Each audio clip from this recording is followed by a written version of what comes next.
चलिए भाई साहब स्टार्ट करते हैं लेक्चर। चलिए लास्ट क्लास में हम लोगों ने कहाँ तक खत्म कर दिया था? हम लोगों ने आप लोगों का मोनोपोली के बारे में सारी चीजें डिस्कस कर ली थी। कुछ मैंने दो तीन पेज होंगे जो आपको मैंने रीड करने का बोला था, कर ही लिए होंगे यार तुमने, उसमें क्या है ना। चलिए भाई साहब मोनोपोलिस्टिक कंपटीशन में हमने बोले थे कि monopolistic competition is basically monopoly plus competition, ठीक है ना। मतलब मोनोपोली प्लस परफेक्ट कंपटीशन दोनों का ये क्या है, मिक्सचर है। तो मोनोपोली और परफेक्ट कंपटीशन का अगर मैं मिक्सचर की बात कर लूं तो ये दोनों मिला के ही मोनोपोली क्या होता है, आता है। आई बात समझ में? सॉरी, मोनोपोलिस्टिक कंपटीशन होता है। जनरली मैंने यहाँ पे एक चीज आपको बताई थी कि यहाँ पे ब्रांड लॉयल्टी बहुत रहती है। भाई मैं अगर एप्पल यूज कर रहा हूँ तो मैं एप्पल यूज करूंगा, मैं अगर क्या बोलते लक्स का साबुन यूज कर रहा हूँ तो मैं लक्स यूज करूंगा, ठीक है ना। तो ये सारी चीजें यहाँ पे फीचर्स में हम लोगों ने क्या करी थी, डिस्कस करी थी। मेरे हिसाब से आप लोगों को वो चीजें क्लियर हो गई होंगी। अब बात करना है इसके शॉर्ट रन इक्विलिब्रियम की। ये केस में हमको अब बात करना है शॉर्ट रन इक्विलिब्रियम की।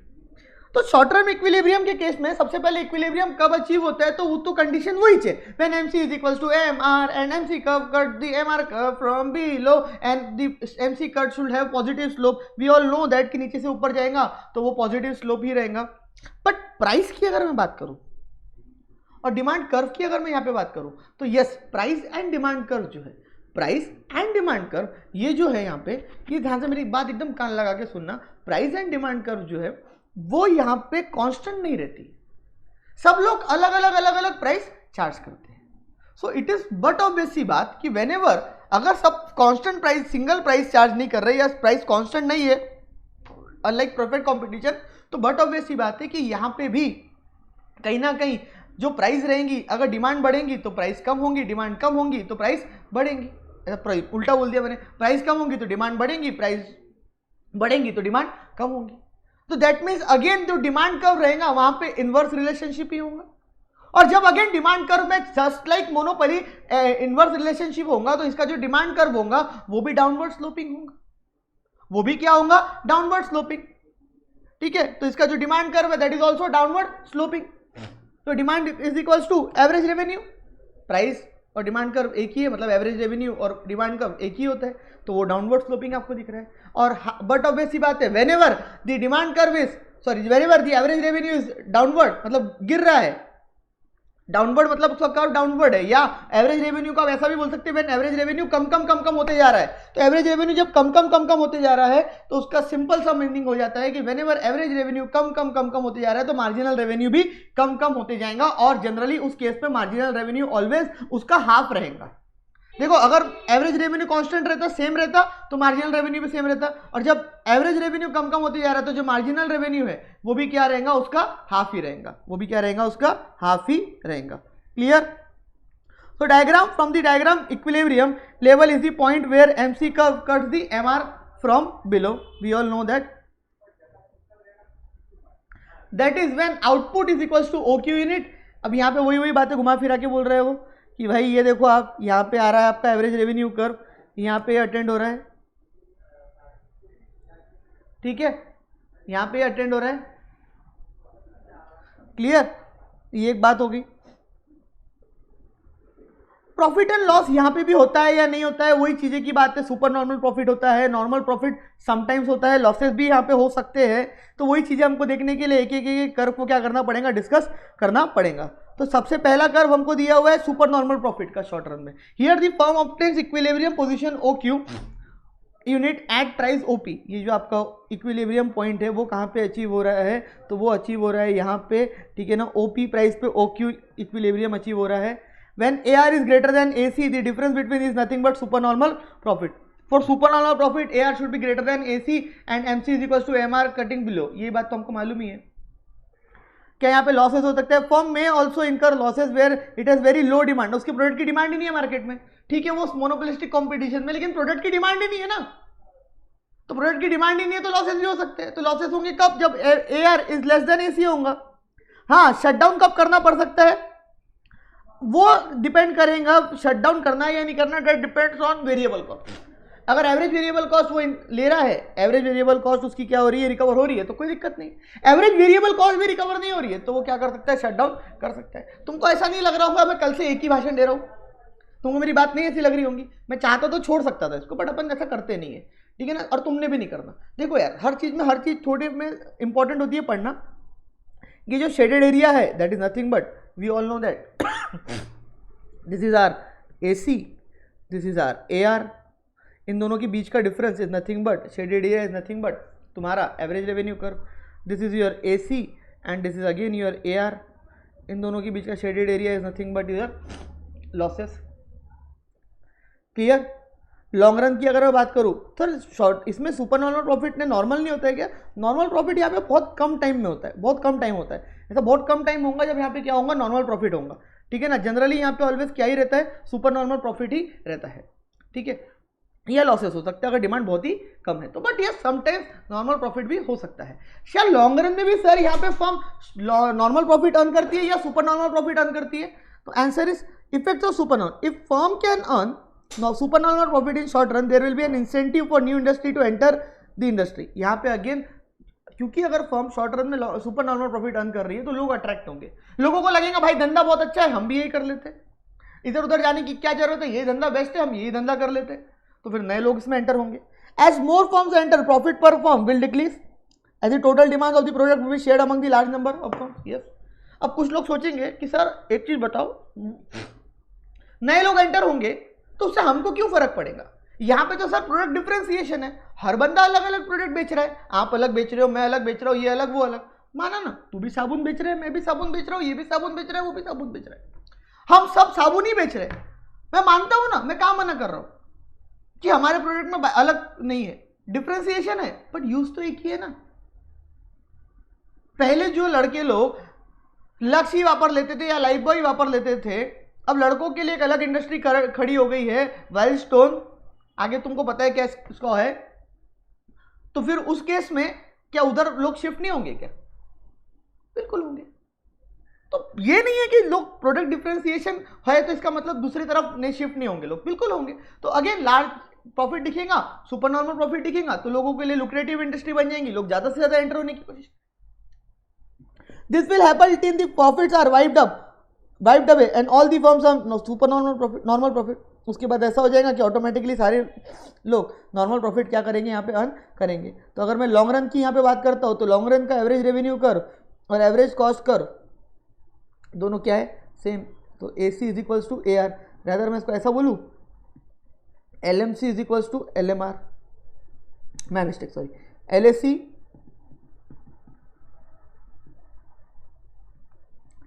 is equals to LAR.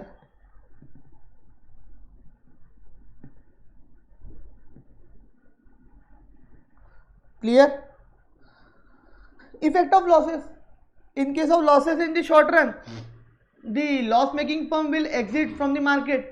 This process will continue till the remaining firms make only normal profit. Yes.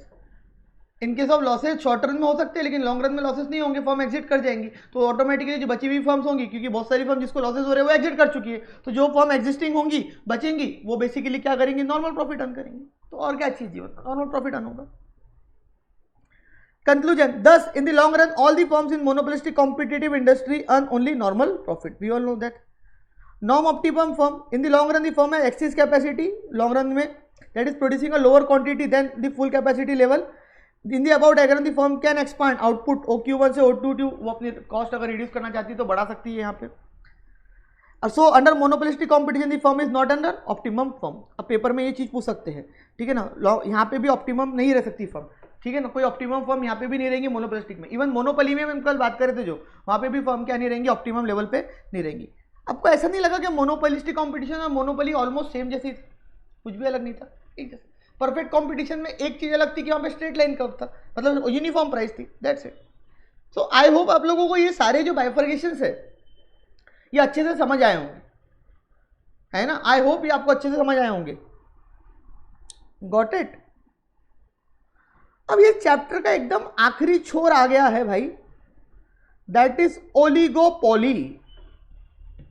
That is nothing but oligopoly. हमने परफेक्ट कंपटीशन पढ़ा, उसके अंदर कर्व ग्राफ क्या रहते हैं वो पढ़ा. हमने मोनोपोली पढ़ा, उसके अंदर इक्विलिब्रियम कर्व ग्राफ क्या रहते हैं वो हमने पढ़ा. हमने मोनोपोलिस्टिक कंपटीशन पढ़ा, उसके अंदर कर्व ग्राफ क्या रहते हैं वो पढ़ा, ठीक है ना. सबकी फीचर्स वगैरह भी पढ़े. अब ये एक अलग फॉर्म ऑफ ऑर्गेनाइजेशन बन जाता है जिसका नाम है ओलिगोपोली. है वैसी, जैसे परफेक्ट कंपटीशन एक फॉर्म ऑफ मार्केट है, मोनोपोली एक फॉर्म ऑफ मार्केट है, मोनोपोलिस्टिक कंपटीशन एक फॉर्म ऑफ मार्केट है, अगेन ओलिगोपोली भी एक फॉर्म ऑफ मार्केट ही है, उसके जैसा ही है, कुछ ऐसे अलग पर तो नहीं लगे ना सर, आप अलग क्यों पढ़ा रहे हो, क्योंकि इसके जो कर्व वगैरह ना, इक्विलिब्रियम वगैरह, उसका इतना रिलेशन नहीं है बाकी जगहों से, इसीलिए। अच्छा ऐसा है सर, ठीक है सर। अब फ्यू सेलर्स, इसके अंदर बेसिकली क्या होता है, सेलर्स बहुत कम है, फ्यू सेलर्स है, चुटकियों में गिनती वाले सेलर्स है। In an oligopoly market there are few, say 2 to 10 sellers selling homogeneous और डिफरेंशियल प्रोडक्ट्स। ओलिगोपोली मार्केट की अगर मैं बात करूं तो यहां पे देखो, मोनोपोलिस्टिक कंपटीशन में अगर आप परफेक्ट कंपटीशन की बात करो तो लार्ज नंबर ऑफ सेलर्स थे, मोनोपोलिस्टिक कंपटीशन की बात करें तो वहां पे मेनी सेलर्स थे, और अगर ओलिगोपोली की बात करें तो यहां पे चंद उंगलियों पे गिनने वाले सेलर्स होते हैं। आई एम नॉट सेइंग एक होते हैं, दो होते हैं, आई एम सेइंग 2 भी हो सकते हैं, 10 भी हो सकते हैं, बिटवीन 2 to 10 हो सकते हैं, जिसको हम फिंगर्स पे क्या कर सके, काउंट कर सके, ठीक है ना। तो इसीलिए ओलिगोपोली मार्केट में हम बोलते हैं कि there are few sellers selling homogeneous और डिफरेंशिएटेड प्रोडक्ट्स। अच्छा, यहां पे दोनों बातें होती है ओलिगोपोली में, यहां पे हो सकता है कि वो डिफरेंशिएटेड प्रोडक्ट्स भी सेल करे, या यहां पे ये भी हो सकता है कि वो होमोजीनियस प्रोडक्ट्स क्या कर रहे हो, सेल कर रहे हो। यस, दैट इज पॉसिबल कि यहाँ पे वो डिफरेंशिएटेड प्रोडक्ट भी सेल कर रहे होंगे, या हो सकता है यहाँ पे वो होमोजेनियस प्रोडक्ट भी क्या कर रहे होंगे, सेल कर रहे होंगे ओलिगोपोली में। आर गेटिंग में अपन, तो दोनों चीजों में पॉसिबिलिटी हो सकती है। बट ओलिगोपोली अगर होमोजेनियस प्रोडक्ट सेल करता है तो उसको हम परफेक्ट कंपटीशन क्यों नहीं बोल सकते, बिकॉज यहाँ पे many sellers, large number of sellers नहीं हो सकते, यहाँ पे मेनी जितने उंगलियों पे गिन सकते हैं। सर कोई प्रैक्टिकल लाइव एग्जांपल है? Practically yes, Coca Cola, Pepsi, आप खुद देखते होंगे चुनिंदा फर्म से कोल्ड ड्रिंक इंडस्ट्री में, सॉफ्ट ड्रिंक इंडस्ट्री में, और खासकर ये 2 मेजर प्लेयर ही रोल प्ले कर रहे हैं, ठीक है ना, तो they are called as oligopoly. Oligopoly sometimes described as competition among the few. Yes, oligopoly को हम sometimes competition among the few बोल के भी डिफाइन कर सकते हैं। इंटरडिपेंडेंस, ये क्या है, when the number of competitors is few, हाँ अगर बहुत कम कॉम्पिटिटर्स है तो तुम थोड़ा भी any change in the price output product by one firm will have a direct impact on the other rival firm. मतलब क्या, देखो यार, तू और मैं अकेले ही मार्केट में, हम दोनों ही है, तूने थोड़ा सा भी चेंज करा अपने प्रोडक्ट में, या तो प्राइस कम कर दी, या तूने बढ़ा दी, या आउटपुट कम कर दी, बढ़ा दी, क्वालिटी चेंज कर दी, या कुछ और फॉर्म में तेरे चेंजेस है, प्रोडक्ट में तेरे चेंजेस है, तो उसका डायरेक्ट इंपैक्ट मेरे ऊपर पड़ जाएगा। या तो मेरे से कस्टमर छूट जाएंगे, तेरे पास चले जाएंगे, तेरे पास अट्रैक्टिव डील दिखेंगी तो, या तो तेरे कस्टमर्स भी मेरे पास आ जाएंगे। सो बेसिकली हम दोनों जो यहाँ पे मार्केट में काम कर रहे हैं, हम दोनों का एक दूसरे के ऊपर इंटरडिपेंडेंस है। तूने जो किया उसका डायरेक्ट इंपैक्ट मेरे ऊपर पड़ेगा, मैंने जो किया उसका डायरेक्ट इंपैक्ट तेरे ऊपर पड़ेगा। Who will then retaliate in changing their own prices, output, advertisement techniques etcetera. मतलब अगर वो दूसरी फर्म कुछ एडवर्टाइजमेंट या कुछ प्राइसेस में चेंजेस करती है तो वो सबको ही फर्क पड़ेगा।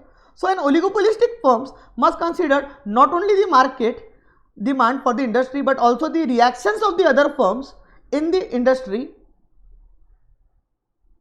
to any major decision in take. This is the concept of interdependence, हाँ, in decision making।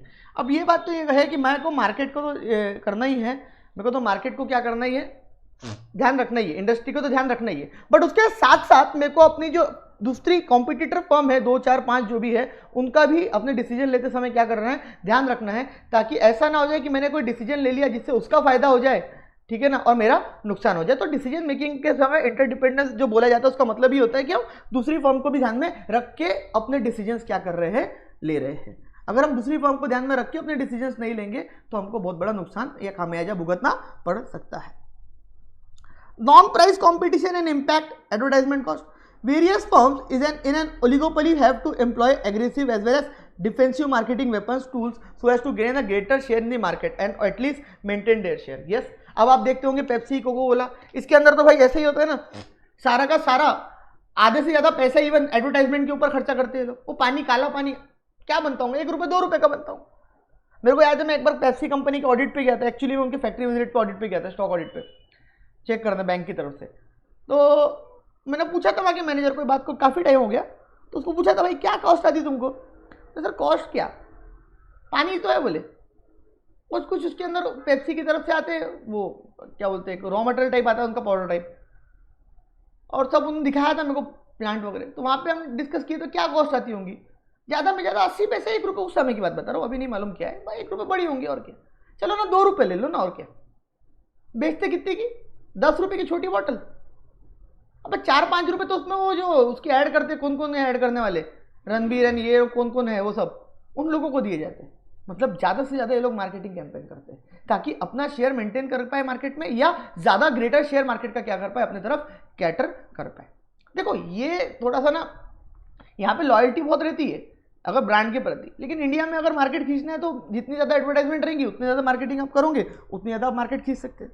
The firms avoid price cutting and try to compete on non price basis. Yes, ये जो फर्म्स होती है ये लोग भाई प्राइस कटिंग पे विश्वास ही नहीं करते और नॉन प्राइस कंपटीशन पे विश्वास करते हैं। सर ऐसा क्यों? क्योंकि भाई देख, तूने प्राइस काटा ना, तूने प्राइस कम कर दिया तो दूसरे वाले के ऊपर डायरेक्ट इंपैक्ट पड़ जाएगा उसका। तूने पेप्सी ने मान लो 10 रुपये की जगह 8 रुपये में बॉटल बेचना चालू कर दी, तो बहुत सारे कस्टमर अब किसकी तरफ शिफ्ट हो जाएंगे? पेप्सी की तरफ। कोको कोला पिएंगे नहीं, तो कोको कोला को इमीडिएट इफेक्ट से 8 रुपये करना ही पड़ेगा प्राइस। अब कोको कोला ने भी 8 रुपये कर दी, पेप्सी ने 8 रुपये कर दी, तो पेप्सी को क्या फर्क पड़ा प्राइस कम करने से? कुछ नहीं। क्या उसके पास कस्टमर वापस आ रहे हैं? नहीं, क्योंकि वो उसी समय जो कॉम्पिटिटर फर्म है उसी समय वो क्या कर लेंगी, वो चीज को फॉलो कर लेंगी। तो अगर तुम प्राइस कंपटीशन की बात करते हो तो तुम अगर प्राइस कम कर रहे हो तो इमीडिएटली तुम्हारे कॉम्पिटिटर भी प्राइस क्या कर देंगे, कम कर देंगे, क्योंकि नहीं तो वो दुकान चला ही नहीं पाएंगे, अपनी दुकान ही बंद हो जाएंगे। आपने कभी देखे क्या कोको कोला और पेप्सी की प्राइस अलग अलग है? एक जैसी प्राइस है दोनों की ऑलमोस्ट, क्योंकि वो प्राइस कंपटीशन में जाते ही नहीं। एक कम करेगा दूसरा कम कर देगा। सर अगर मान लो एक ने बढ़ाया तो दूसरा फॉलो ही नहीं करेगा, पागल है कि दूसरा फॉलो करेगा? एक ने बढ़ाया दूसरा वाला प्राइस बढ़ाएगा ही नहीं। तो यहां पे क्या होता है, यहां पे बहुत सिंपल सी बात है कि अगर एक बंदा प्राइस कम कर रहा है, एक बंदा अगर प्राइस क्या कर रहा है, कम कर रहा है, तो दूसरा वाला उसको बिल्कुल फॉलो करेगा। बट अगर एक बंदा प्राइस बढ़ा रहा है तो दूसरा वाला बंदा उसको फॉलो बिल्कुल भी नहीं करेगा। ठीक है ना? तो इसीलिए ये लोग प्राइस कंपटीशन में कभी भी क्या नहीं करते, विश्वास करते नहीं, क्योंकि उससे कोई फायदा होने वाला नहीं है। मैंने कम किया तो उसने भी कम कर दिया, तो दोनों का ही नुकसान हो रहा है। मैंने बढ़ा दिया उसने नहीं बढ़ाया, होने वाला ही नहीं है, तो भाई मार्केट से मेरे कस्टमर हट जाएंगे पूरे के पूरे, क्योंकि यहाँ पे तो भाई इजीली शिफ्ट हो जाते हैं। तो इसीलिए ये लोग प्राइस कंपटीशन में जाते ही नहीं है।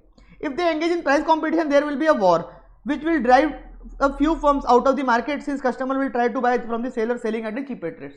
वो भी हो सकता है, दूसरे वाले कस्टमर जो रहेंगे वो कम रेट में जहाँ मिल रहा है वहाँ चले जाएंगे, तो जो ऑलरेडी फर्म थी वो मार्केट से बाहर हो जाएंगी। बट वो मार्केट से बाहर उसको होने नहीं देंगे उसको लोग, क्योंकि वो केस में क्या होगा, मार्केट से बाहर होंगी ही नहीं फर्म। मैं अगर सही बताऊँ तो आपको प्रैक्टिकली स्पीकिंग वो इसीलिए, क्योंकि अगर मार्केट से बाहर होती है एक्सक्यूज मी, मार्केट से फर्म अगर बाहर हो जाती है, ठीक है ना, तो उसके पहले ही वो फर्म क्या करेंगे, अपने प्राइस भी कम कर देंगे। तो प्राइस कॉम्पिटिशन यहाँ पे होता ही नहीं है। Group behaviour, oligopoly related to group behaviour not a mass of individual behaviour. ये ग्रुप बिहेवियर बेसिस पे क्या करती है, ओलिगोपोली काम करती है। There is no generally accepted theory of group behaviour. अब कोई तुम बोलोगे सर ग्रुप बिहेवियर क्या है, तो मैं भी बोलूंगा वही जो ये बुक ने लिखा है, कोई स्पेसिफिक थ्योरी नहीं है ग्रुप बिहेवियर की, ठीक है ना। Each oligopolist closely watches the business behaviour of the other oligopolist in the industry. एक ओलिगोपोली दूसरी ओलिगोपोली के ऊपर हमेशा नजर रखेगा फर्म के ऊपर, ताकि और उसकी strategy design on assumption how they behave और लाइकली बिहेव। वो किस तरीके से क्या करता है, अपनी स्ट्रेटेजीज बनाता है, वो सब डिपेंड करेगा कि सामने वाला क्या बिहेवियर क्या है, वो किस तरीके से बिहेव हमारी स्ट्रेटेजी के ऊपर कर सकता है। वही बेसिस पे वो क्या करेगा, ये ओलिगोपोली में काम करेगा। Excuse me. तो अगेन यहाँ पे ग्रुप बिहेवियर बात होती है। टाइप्स ऑफ ओलिगोपोली भी दिया हुआ है। अब ये क्या होता है, अलग अलग टाइप्स की ओलिगोपोली है। सबसे पहले हम बात करते हैं प्योर ओलिगोपोली या परफेक्ट ओलिगोपोली। प्योर ओलिगोपोली का मतलब क्या होता है, it occurs when the product is homogeneous. अगर प्रोडक्ट तुम्हारा क्या है, होमोजेनियस है। होमोजेनियस मतलब सब कुछ सेम है, एवरीथिंग इज सेम। तो यहाँ पे एक नाम दे दिया उसने एल्यूमिनियम इंडस्ट्री, वहां पे क्या हो गया, एल्यूमिनियम, ये भी एल्यूमिनियम बेच रहे हैं, वो भी सब कोई वही माल बेच रहे हैं, तो वो ओलिगोपोली है। अब ओलिगोपोली क्यों बोल रहे हो, एल्यूमिनियम इंडस्ट्री को परफेक्ट कंपटीशन क्यों नहीं बोल रहे, क्योंकि sellers are few but they are selling homogeneous product. Sellers are few but they are selling homogeneous products, so that is called as pure or perfect oligopoly. That is called as pure or perfect oligopoly. Differentiated और imperfect oligopoly. अब ये क्या है, ये उस type की oligopoly है जहां पे प्रोडक्ट का डिफरेंशिएशन होता है। मैं बोलूंगा Pepsi Coco Cola product differentiation है, टेलकम पाउडर ने एग्जांपल दिया है, तो सर इसको आपने फिर मोनोपोलिस्टिक कंपटीशन क्यों नहीं बोल दिया, क्योंकि वहां पे मैनी है, यहाँ पे फ्यू है। देखो ओलिगोपोली सिंपली में जहां पे फ्यू सेलर्स है, पेप्सी कोका कोला माना मैंने मोनोपोलिस्टिक कंपटीशन में भी जा सकता है ऐसे देखा जाए तो, लेकिन वो वहां जाएगा नहीं, भले प्रोडक्ट डिफरेंशिएशन है उसके अंदर, क्योंकि वो सेलर नंबर ऑफ क्या है, फ्यू है, जिसको हम उंगलियों पे क्या कर सकते हैं, गिन सकते हैं। Are getting my point. और अगर मैं मोनोपोलिस्टिक कंपटीशन की बात करता हूं, अगर मैं किसकी बात करता हूं, मोनोपोलिस्टिक कंपटीशन की बात करता हूं, तो मोनोपोलिस्टिक कंपटीशन के केस में तो भाई क्या होगा, सेलर्स क्या रहेंगे, ज्यादा रहेंगे। तो यहाँ पे हम इसको बोल सकते हैं डिफरेंशिएटेड या इम्परफेक्ट ओलिगोपोली। इम्परफेक्ट क्यों, दोनों अलग अलग है। परफेक्ट ओलिगोपोली मतलब क्या, परफेक्ट मतलब क्या हो गया, तू भी वही बेच रहा है, मैं भी वही बेच रहा है। इम्परफेक्ट मतलब क्या हो गया, तू और मैं एकदम अलग अलग चीजें बेच रहे हैं, भले उनका यूज सेम होगा लेकिन हमारे प्रोडक्ट क्या है, डिफरेंशिएटेड है। ओपन ओलिगोपोली नाम में मतलब समझ में आते जाएंगे धीरे धीरे।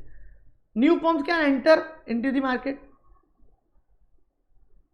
Compete with the existing firm. Closed oligopoly मतलब जहां पे फर्म की एंट्री रिस्ट्रिक्टेड है, आई नहीं पाती है।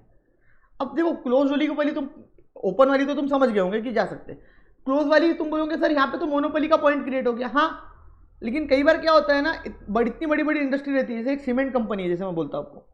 अब सीमेंट इंडस्ट्री इतनी बड़ी इंडस्ट्री है, मेरे को याद है एक बार मैं सीमेंट के ऑडिट पे गया था, अंबुजा सीमेंट्स के, मानिकगढ़ सीमेंट्स के, तो बहुत टाइम हो गया बात को, मैं गया था वहाँ पे।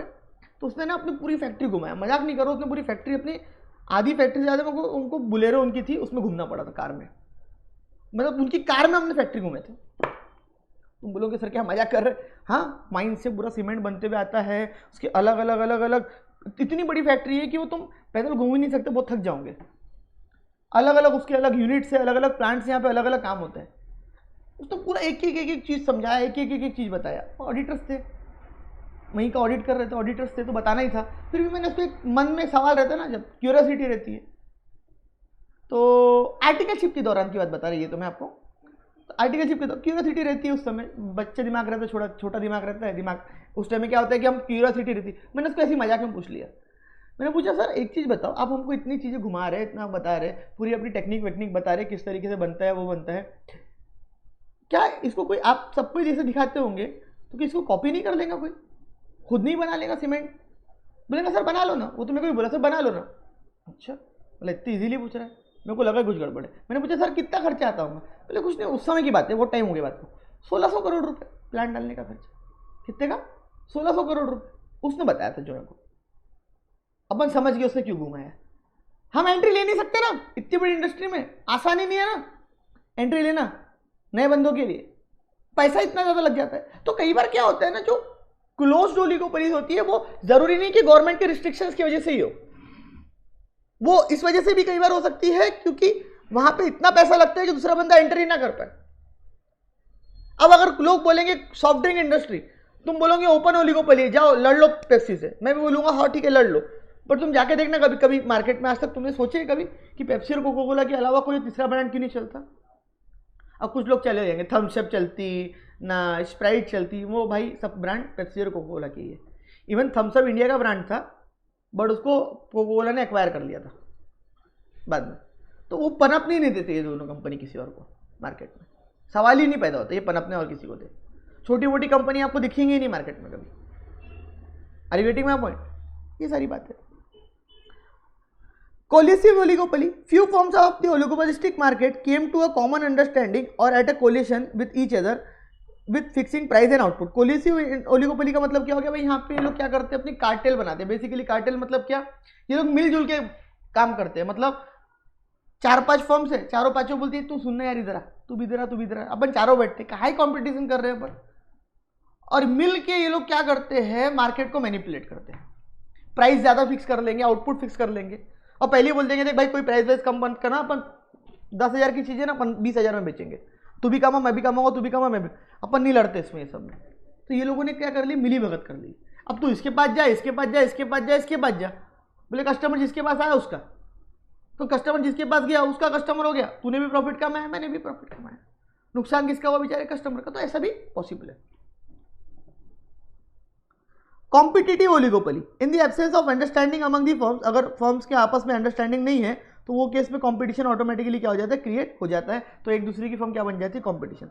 Partial oligopoly, when the industry is dominated by one large firm which is considered and looked upon the leaders of the group, the dominating firm will be the price leader। हाँ, यहाँ पे एक चीज हो जाती है, कई बार ऐसा होता है पार्शियल ओलिगोपोली में कि कोई मार्केट में एक ऐसी फर्म है जो पूरे मार्केट को क्या कर रही है, जो पूरे मार्केट को क्या कर रही है, मार्केट में एक ऐसी फर्म है जो पूरे मार्केट को क्या कर रही है, डोमिनेट कर रही है। मार्केट के लिए वही प्राइस लीडर है, सब कुछ वही है, उसके हिसाब से हर चीज क्या होती है, सेट होती है। क्योंकि उसके बाद बहुत पुरानी फर्म होंगी, कस्टमर्स अच्छे खासे होंगे, तो यहां पे हम उसको बोल सकते हैं they are called as partial oligopoly. The market will be conspicuous, full oligopoly मतलब एब्सेंस ऑफ प्राइस लीडरशिप। हाँ, अब मार्केट कॉन्स्पिशियस हो जाता है भाई, प्राइस लीडरशिप ही नहीं है, कोई अपने हिसाब से प्राइस फिक्स करते हैं। syndicated oligopoly, it refers that the situation where the firm sell their product through a centralized syndicate। ये क्या होता है, यहाँ पे क्या होता है ना, फर्म क्या करती है, एक सिंडिकेट क्रिएट करती है, सेंट्रलाइज सिंडिकेट। बेसिकली इसका मतलब क्या हो गया, हम जो भी माल बेचेंगे ये सिंडिकेट के थ्रू ही बेचेंगे। ये एग्रीकल्चर में बहुत होता है, अगर आपको पता होगा एग्रीकल्चर के बारे में, तो एक एग्रीकल्चर की मंडी होती है, जनरली मंडी बेसिस होती है, मंडी होती है एग्रीकल्चर की। वहाँ पे क्या होता है ना, सारे एग्रीकल्चरिस्ट वहीं आते हैं और उनके थ्रू ही क्या करते हैं, माल बेचते हैं, क्योंकि उनकी प्राइस अच्छी मिलती है उनको। देखो अकेले बंदा अगर एक सप्लाई कर रहा है, मैं फॉर एग्जांपल हमारा दूध का काम है, मेरे पास जो गाय भैंस है उससे मैं 100 लीटर दूध निकाल लेता हूँ रोज का, ये 200 लीटर निकाल लेता हूँ, 500, वो 1000, ऐसा अलग अलग निकाल लेते हैं। अब अलग अलग बेचने जाएंगे तो छोटे मोटे लोगों को ही बेच पाएंगे, ज़्यादा प्राइस भी अच्छा खासा नहीं मिल पाएगा, क्योंकि मार्केट में और भी लोग हैं। तो हम लोग क्या करते हैं, फॉर एग्जाम्पल सारे इंडस्ट्री वाले सारे लोग मिल जाते हैं, प्राइस वाइज डिसाइड नहीं करते, और सब क्या बोलते हैं, सब एक तू अपना माल बना, तू अपना बना, तू अपना बना, तू अपना बना। हम सबने मिलके माल बनाया। अब हम सबका जितना माल मिला के बना है, ग्रुप ने जो मिलके माल बनाया है, वो तो काफी ज्यादा होगा ना, वो तो कम नहीं होगा, वो तो काफी ज्यादा होगा। तो फिर उस केस में हम क्या करते हैं, हम सबने जो मिलके माल बनाया है उसको हम सेंट्रलाइज बेसिस पे एक साथ किसी कंपनी के साथ क्या कर लेते हैं, सौदा कर लेते हैं। तो हमने इतना सारा दूध एक साथ मिलके बनवाया, हमारे पास सबका मिला के इतना दूध हो रहा है, डायरेक्ट हम सौदा करेंगे हल्दीराम से, भाई पट्टा क्या तेरे को ये प्राइस में, तो ये पूरा दूध उठा ले यहाँ से। छोटा छोटा बेचने जाएंगे तो बिकेगा नहीं शायद इतना भाव में, बट सिंडिकेट बना के बेचेंगे, मिलके बेचेंगे, तो फिर वो शायद उसके प्राइसेस भी क्या मिले, अच्छे खासे मिले। तो that is called syndicated oligopoly. यहाँ पे स्पेस नहीं है, स्पेस कर लेना है। Organised oligopoly, it refers situation where firms organise themselves into a central association. Price fixing के लिए एक सेंट्रल एसोसिएशन बना दी जाती है फर्म्स की, वही प्राइस क्या करती है, एसोसिएशन की बनाती है, सब कुछ फिक्स करती है। यानी कोई एक फर्म नहीं होगी, हमने एक एसोसिएशन बनाया। तुम बोलोगे सर इसमें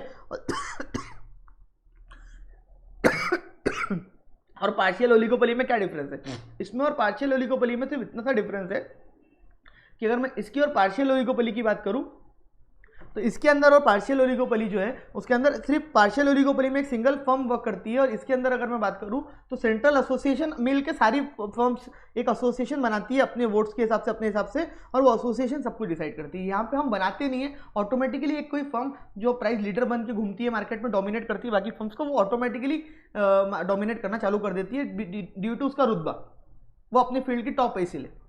अरे गेटिंग माई पॉइंट। और ये हम चुनते हैं अपने हिसाब से, एसोसिएशन क्या करते हैं, हम क्रिएट करते हैं, बनाते हैं। क्लियर? नेक्स्ट आता है इंटरडिपेंडेंसी ऑफ ओलिगोपोलिस्टिक फर्म। अब ये क्या है?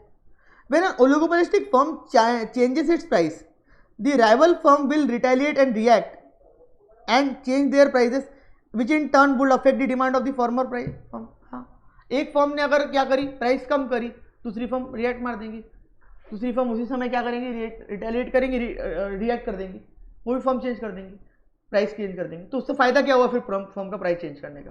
मतलब मैंने प्राइस चेंज करा, दूसरे वाले ने भी कर दिया, तो फिर फायदा क्या हुआ फर्म का प्राइस चेंज करने का? कोई मतलब ही नहीं आया था। So an oligopolistic firm can not have sure और डेफिनेट डिमांड कर्व। यानी आप ओलिगोपोली कर्व में ऐसा ओलिगोपोली फर्म्स में ऐसा बोल सकते हो कि यहाँ पे कोई श्योर शॉर्ट और डेफिनेट डिमांड कर्व नहीं रहेगा, कि अगर तुम प्राइस कम करोगे ही तो तुम्हारी डिमांड बढ़ेगी ही बढ़ेगी, या प्राइस तुम बढ़ाओगे तो तुम्हारी डिमांड कम होंगी ही होंगी। ऐसा नहीं हो सकता, क्योंकि अगर तुमने कोई चीज करी है तो दूसरी वाली फर्म भी उसी को देख के क्या करेंगी, रिएक्ट करेंगी। तो इतना श्योर शॉर्ट तुम नहीं बोल सकते कि इसका डिमांड कर्व जो रहेगा वो क्या रहेगा, डाउनवर्ड रहेगा या अपवर्ड रहेगा। Since the demand keeps shifting as the rival also changes their prices in reaction to the prices charge made by the former firm. यानी इसके में क्या होगा कि भाई एक फर्म ने, जो फॉर्मर फर्म मतलब जिसने चेंज करी प्राइस, उसकी वजह से जो कॉम्पिटिटर फर्म है, राइवल फर्म है, वो भी प्राइस क्या कर देंगे, चेंज। मैंने चेंज करा प्राइस, तुम बोलोगे मैं भी चेंज करता प्राइस, ठीक है ना? इसलिए यहां पे डिमांड जो है शिफ्ट होती रहेगी। Since demand curve is not a defined precisely, since demand curve is not defined precisely, the price and output of oligopolistic firm is not based on strict economic analysis। जो oligopoly firm की price और output relation है वो हम strict economic analysis के basis पे नहीं बता सकते कि क्या होगा, प्राइस कम होंगे तो डिमांड बढ़ेंगी, डिमांड कम होगी तो प्राइस बढ़ेंगी, इस तरीके से हम इकोनॉमिक एनालिसिस के बेसिस पे उसको बता नहीं सकते। However, economics have established a number of price output models for oligopoly market depending upon the behavior pattern। देखो डेवलप किया हुआ है, ऐसा नहीं है कि बताया ही नहीं है कि किस तरीके से रहेगा, क्या रहेगा डिमांड कर्व, बनाया है सबने अपनी अपनी ओपिनियंस के हिसाब से, अलग अलग अलग ओलिगोपोलीज के सिचुएशंस को, बिहेवियर मार्केट को ध्यान में रखते हुए सबने क्या करा है, बनाया है। तो however, economists have established a number of price output models for oligopoly market depending upon the behavior pattern of the members of the group। One such model is the Kind demand curve। अब इसमें से एक demand curve theory जिसको बोली जाती है, जो develop करी है बाय स्वीजी, एक अमेरिकन इकोनॉमिस्ट है स्वीजी, उसने भी एक थ्योरी डेवलप करी है जिसको हम बोलते हैं किंड डिमांड कर्व। अब तुम बोलोगे सर अभी तो आप बोल रहे थे कोई डिमांड कर्व नहीं है, मैं तो बोल रहा अभी भी कोई नहीं है, लेकिन यहाँ पे क्या है, कुछ इकोनॉमिस्ट ने अलग अलग मार्केट को, बिहेवियर को, ओलिगोपोली के बिहेवियर को देख के, बिहेवियर पैटर्न्स को देख के, अलग अलग मेंबर ऑफ ग्रुप ने मिलके या अलग अलग ने क्या किया है, कुछ थेरीज निकाली है। उसमें से हमको सिर्फ एक थेरी यहाँ पे दी हुई है पढ़ने के लिए, और वो दी हुई है किंड डिमांड कर्व थेरी, जो कि एक स्विगी नहीं है, स्विगी से स्वीजी याद रख सकते हैं, ठीक है ना, स्वीजी, ठीक है, एन अमेरिकन इकोनॉमिस्ट, उसने ये थ्योरी डेवलप की है जिसको बोला जाता है किंड डिमांड कर्व। क्लियर?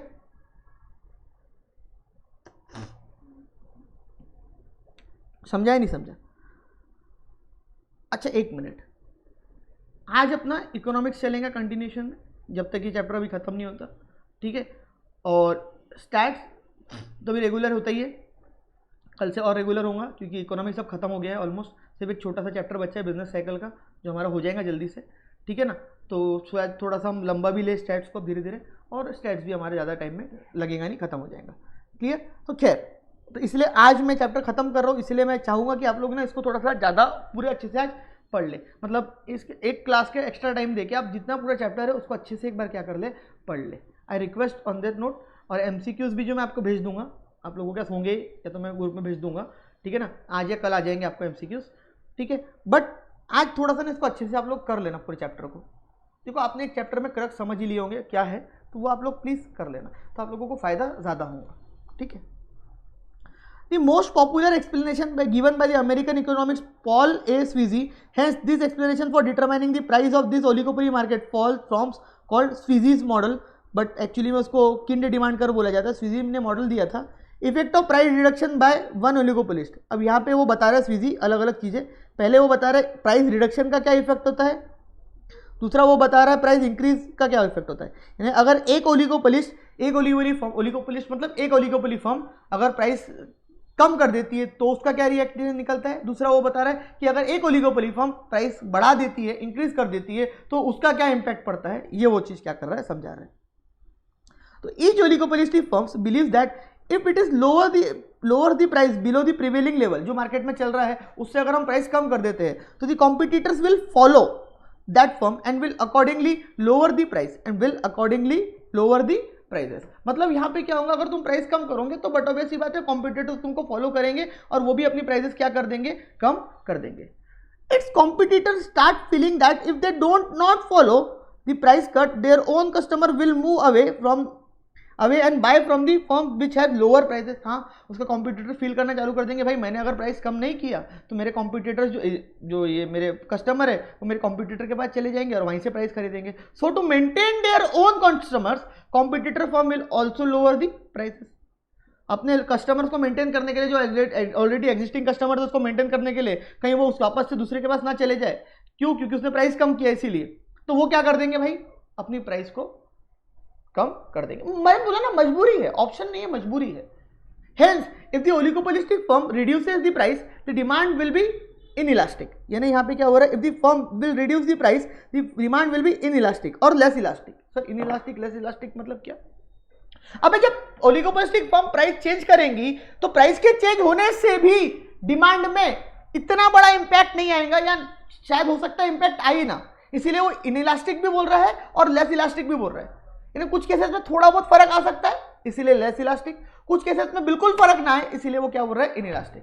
सो अगर तुमने प्राइस रिड्यूस करी भी तो तुम्हारी जो डिमांड रहेंगी that demand will be inelastic, और you can also say that is less elastic, क्योंकि तुमने अगर प्राइस चेंज करी तो दूसरे फर्म भी प्राइस चेंज करेंगी, तो तुम्हारे को प्राइस कम करने से कोई फर्क पड़ने वाला नहीं है।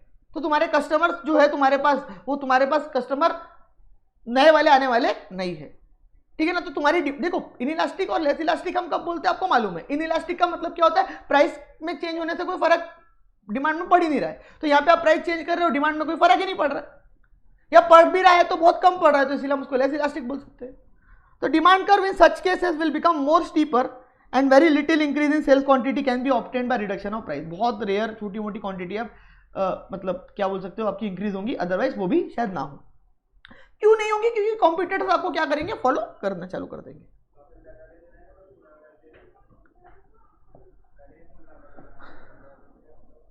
तो यहाँ पे ये क्या होगा, डिमांड कर्व जो है वो क्या बन जाएगा, मोर स्टीपर बन जाएगा और वेरी लिटिल चेंज आएगा उसके अंदर। इफेक्ट ऑफ प्राइस इंक्रीज कोई फॉलो नहीं करेगा तुमको। Each oligopolist firm believe that if it raises the price above the prevailing level competitors will not follow that increase. पागल है कि कॉम्पिटिटर्स को फॉलो करेंगे, कॉम्पिटिटर्स को मालूम है कि अगर मैंने इसको फॉलो करा तो उससे मेरा ही नुकसान होगा, उल्टा अगर नहीं फॉलो करूंगा तो सामने वाला तो निपट जाएगा पूरा, क्योंकि अगर उसने प्राइस बढ़ाया और मैंने भी प्राइस बढ़ा दिया तो मार्केट में शायद इतना फर्क ना पड़े, लेकिन अगर उसने प्राइस बढ़ाया और मैंने प्राइस नहीं बढ़ाया तो सामने वाला तो निपट गया, क्योंकि सारे कस्टमर अब मेरे पास आ जाएंगे, तो फिर कोई मतलब नहीं रहा ना प्राइस बढ़ाने का। तो यहाँ पे इसने क्लियर लिख दिया कि जब भी तुम प्राइस बढ़ाते हो तो फिर कोई तुमको फॉलो करने वाला नहीं है। Due to increase in its price the firms customer will withdraw from it and go to its competitors which will welcome the new customers and will gain in sales. So the competitor have no motivation to match the price rise. हाँ जो मैंने बोला वो इसने English में लिख के दिया, क्योंकि जो कस्टमर है वो पूरे इसके पास आ जाएंगे, पुराने वाले के पास जाएंगे ही नहीं, क्योंकि उसने प्राइस बढ़ा दिया। Thus the oligopolistic firm which raises its price will lose a great deal and will therefore refrain from increasing the price above the prevailing level. हाँ ओलिगोपोलिस्ट फर्म जो है वो रेज करेंगी price, sorry the oligopolist firm which raises price will lose a great deal and will therefore refrain from increasing above price and prevailing level, वापस से नीचे आ जाएंगी, कोई मतलब नहीं आएगा। If the oligopolist firm is increases its price the demand will be more elastic. हाँ अगर ओलिगोपोलिस्ट फर्म, ये पेपर में पूछ सकते हैं, अगर इंक्रीज करती है प्राइस तो आपकी डिमांड क्या हो जाएंगी, बहुत इलास्टिक हो जाएंगी, मोर इलास्टिक। क्यों, क्योंकि तुमने अगर प्राइस इंक्रीज करे ना तो तुम्हारी डिमांड धाड़ से नीचे गिर जाएगी, एकदम से तुम्हारी डिमांड नीचे गिर जाएगी। सर ऊपर तो ऐसा नहीं हो रहा था, क्योंकि ऊपर तुम्हारे कॉम्पिटिटर्स तुमको फॉलो कर रहे थे। ये केस में अगर तुम प्राइस बढ़ाते हो तो तुम्हारे कॉम्पिटिटर्स तुमको फॉलो बिल्कुल भी नहीं करेंगे, कतई नहीं करेंगे। तो यहाँ पे फिर क्या होगा, यहाँ पे उल्टा हो जाएगा, तुम्हारी डिमांड बहुत ज्यादा हद तक क्या हो जाएंगी, गिर जाएंगी। तो the demand curve in such cases will become more flatter and will lead to a big decrease in the sales quantity for a small price in increase in price। ठीक है ना, बिल्कुल डिक्रीज हो जाएंगे आपकी सेल्स क्वांटिटी में, एक छोटी सी प्राइस को क्या करने के चक्कर में, बढ़ाने के चक्कर में। तो so suggestion is never compete,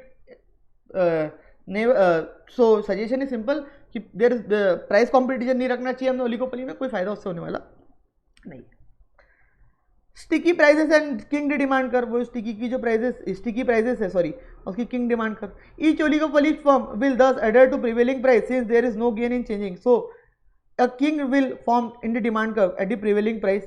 A king is formed because the segment of the demand curve above the prevailing price level is highly elastic and the segment below the price level is inelastic। मतलब क्या,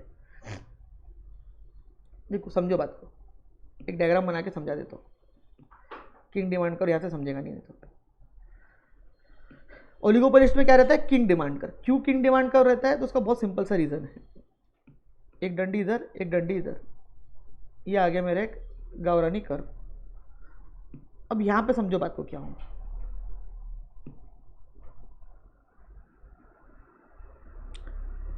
अगर तुम price बढ़ा देते हो, तुमने price suppose यहां बढ़ा दी इतनी, तो तुम्हारी डिमांड जो है ना वो भड़ से नीचे गिर जाएंगी इस तरीके से। तुमने प्राइस बढ़ाई, तुम्हारी डिमांड भड़ से क्या होगी, नीचे गिर गई। तुमने प्राइस बढ़ाई, फिर तुम्हारी डिमांड भड़ से फिर क्या होगी, नीचे गिर गई। तो तुम अगर प्राइस बढ़ा रहे हो तो तुम्हारी डिमांड क्या होती जा रही है, गिरते जा रही है, बहुत ज्यादा हद तक तुम्हारी डिमांड क्या होती जा रही है, गिरते जा रही है। बट अगर तुम अगर प्राइस क्या कर रहे हो, कम कर रहे हो तो तुम ऐसा सोच रहे होंगे कि तुम्हारी डिमांड क्या हो जाए, बढ़ जाए, बट वो बढ़ेंगी भी तो बहुत नाम मात्र से, नहीं के बराबर, दिखेंगे नहीं तुमको बढ़ते हुए। या तुम्हारे प्राइस कम भी हो रही है ना तो तुम्हारी डिमांड शायद बढ़ भी रही है या शायद हो सकता है ना ही बढ़ रही हो। तो बोलने का मतलब क्या है, ये जो पॉइंट्स हमको मिलेंगे जब हम इसको ज्वाइन करेंगे, ठीक है ना, तो कर्व कुछ इस तरीके से रिफ्लेक्ट होगा। अभी यहाँ पे तो मेरा बराबर बना नहीं, लेकिन कुछ इस तरीके से कर्व रहेगा। ये कर्व का मतलब ही क्या होता है कि यहाँ पे जो प्राइस इंक्रीज हो रही है वहां पे तुम्हारी डिमांड जो है वो बहुत इलास्टिक हो जाएंगी। जब तुमने प्राइस क्या करे, बढ़ाए ऊपर वाले सेगमेंट में, तो तुम्हारी डिमांड जो है वो क्या हो जाएंगी, बहुत इलास्टिक हो जाएंगी। लेकिन जब तुम प्राइस कम करोगे तो तुम्हारी डिमांड में इतना ज्यादा चेंजेस नहीं आएंगे, जिस वजह से तुम्हारा जो डिमांड कर्व फॉर्म होगा that will be kind demand curve, मतलब दैट विल बी इस तरीके का डिमांड कर्व। क्लियर? तो इसीलिए इसको क्या बोला जाता है, नीचे ये लोअर सेगमेंट हो गया, ये अपर सेगमेंट हो गया। यहाँ पे तुम प्राइस क्या कर रहे हो, राइज कर रहे हो, तो तुम्हारी डिमांड क्या हो जाएंगी, बहुत इलास्टिक हो जाएंगी। तुम्हारी डिमांड क्या हो जाएंगी, बहुत ज़्यादा हद तक इलास्टिक हो जाएंगी। क्यों? क्योंकि तुमने थोड़ी भी प्राइस यहाँ पे क्या कर दी, बढ़ा दी, तो सारे तुम्हारे जो कस्टमर थे वो तुम्हारे राइवल के पास क्या हो जाएंगे, चले जाएंगे। ठीक है, क्योंकि तुमने प्राइस क्या कर दी है, बढ़ा दी है। ठीक है, और यहाँ पे तुम अगर प्राइस क्या कर रहे हो, डिक्रीज कर रहे हो,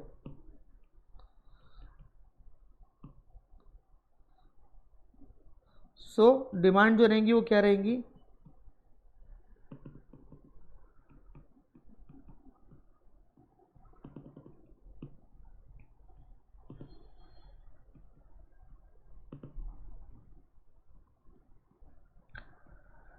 इन इलास्टिक रहेंगी।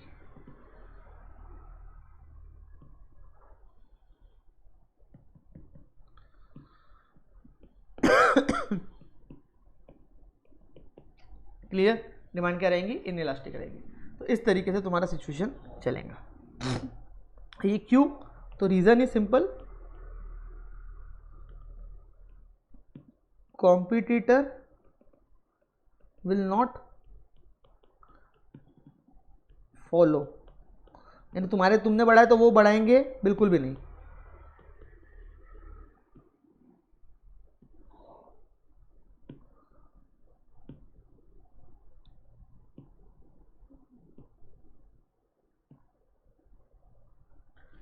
Clear?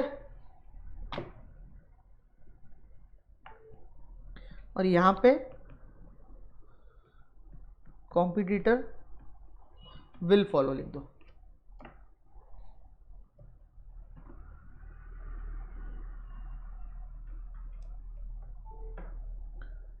Will follow you. Clear? इसीलिए इसका जो डिमांड कर्व रहता है वो क्या रहता है, kinked demand curve. So in this is called as kinked in form prevailing price level. So in many oligopolistic firm industry price remains sticky for or inflexible for a long term, वो change नहीं होती है, sticky रहती है। ठीक है ना, they tend to change infrequently, बहुत रेयरली चेंज होती है, इनफ्रीक्वेंटली मतलब बहुत rarely. Even in the face of declining cost, even cost भी जो डिक्लाइन होगी उस केस में भी वो लोग बहुत कम क्या करते हैं, प्राइसेस कम ज़्यादा करते हैं। दस अ रिजिड और sticky price are explain according to the kinked demand curve. हमने ये जो क्या करे, रिजिड और स्टिकी प्राइसेस जो है ये हमने क्या के थ्रू आपको समझाए, किंग डिमांड के कर्व के थ्रू समझाए। एक minute, clear? I hope it is clear. Note in the above diagram king is formed at point K, prevailing price OP। हाँ, वो आपको सिर्फ नोटेशन दे रहा है कि आपने कहाँ पे क्या फॉर्म करे। जी नहीं,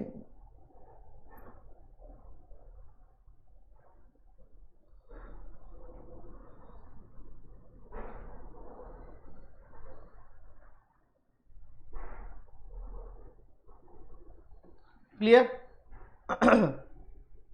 so this is all about your king demand curve और ओलिगोपोलिस्टिक फर्म जो यहाँ पे किंग डिमांड कर्व रहता है। I hope this is also clear.